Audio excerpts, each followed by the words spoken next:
Bonjour, dans cette dernière vidéo sur les diagrammes de classe, nous allons parler des opérations. Une opération, c'est une tâche qui peut être effectuée par n'importe quel objet de la classe. Dans une conception orientée objet, l'objet sur lequel une opération est appelée est un argument implicite de cette opération. L'opération peut donc avoir un comportement différent selon l'objet sur lequel elle est appelée.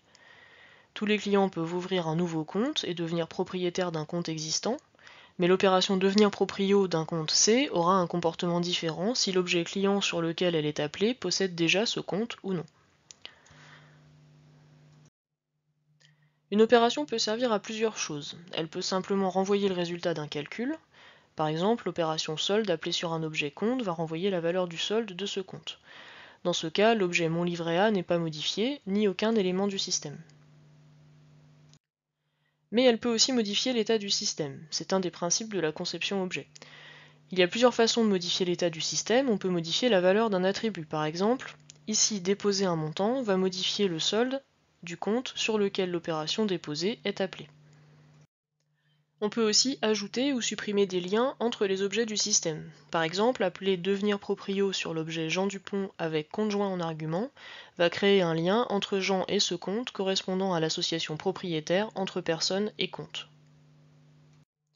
Enfin, une opération peut créer ou supprimer des objets.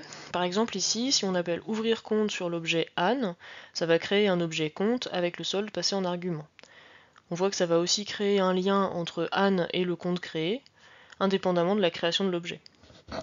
Une même opération peut évidemment avoir plusieurs effets, modifier des objets et des liens et renvoyer un résultat par exemple. On reprend l'exemple de la bibliothèque avec un premier diagramme d'objet où Martin a emprunté le seul exemplaire existant de la revue Nature. On va montrer les différents effets des opérations du système sur ce diagramme. Alors un nouvel utilisateur Dupont s'enregistre, avec une caution initiale de 10. Ça crée un nouvel objet utilisateur, dont le nom est Dupont et la caution 10. Ensuite, Dupont veut emprunter Les Misérables. Les deux exemplaires sont disponibles, donc l'emprunt crée un lien entre Dupont et un des deux exemplaires, c'est-à-dire un lien et un objet emprunt qui contient la date de retour, puisqu'emprunt est une classe association. On voit que la caution de Dupont a été décrémentée de la caution du livre et est passée à 5. Dupont aimerait bien aussi emprunter un exemplaire de Nature, mais il est déjà emprunté, le seul exemplaire existant, donc l'appel de l'opération empruntée ici n'a pas d'effet. Il pourra emprunter seulement quand Martin aura restitué l'exemplaire. Martin restitue son exemplaire, ce qui a pour effet de détruire l'objet emprunt qui contenait la date de retour, et la caution de Martin est incrémentée de la caution de la revue, et repasse à 25. Maintenant, Dupont peut emprunter la revue, un nouvel objet emprunt est créé avec le lien entre Dupont et l'exemplaire, et la caution de Dupont est décrémentée de 2. Lorsqu'on a un héritage de classe, les opérations qu'on définit dans la superclasse sont héritées directement par les sous-classes. L'opération retirée aura donc le même comportement qu'on l'appelle sur un compte courant ou sur un compte épargne. Si on veut que l'opération retirée ait un comportement particulier dans une des sous-classes, on peut la redéfinir localement pour ajouter ce comportement particulier. Théoriquement, il faut que le comportement soit le même que défini au niveau de la classe compte sur les mêmes entrées, et ne soit différent que pour des entrées supplémentaires. Par exemple ici, retirer au niveau de compte est défini seulement si le retrait ne fait pas descendre le solde du compte en dessous de 0. Mais dans le cas d'un compte courant, le découvert étant autorisé et soumis à des frais, un retrait peut rendre le solde du compte négatif, mais fera l'objet de frais supplémentaires. Le comportement est bien le même si solde est supérieur à montant, et différent sur les entrées qui n'étaient pas prises en compte. Parfois, il n'est pas possible de définir une opération au niveau de la superclasse parce qu'elle n'a pas de sens tant qu'on ne sait pas de quel objet précis il s'agit. Par exemple, on ne sait pas calculer la surface d'une forme quelconque, il faut savoir de quelle forme il s'agit pour appliquer la bonne formule.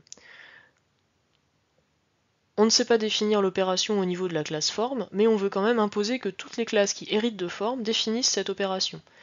Elle sera alors déclarée abstraite, avec la notation en italique comme pour les classes abstraites.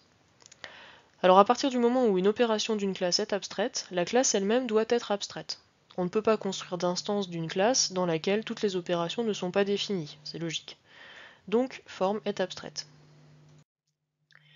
Toutes les classes qui héritent de forme vont devoir donner une définition à l'opération surface.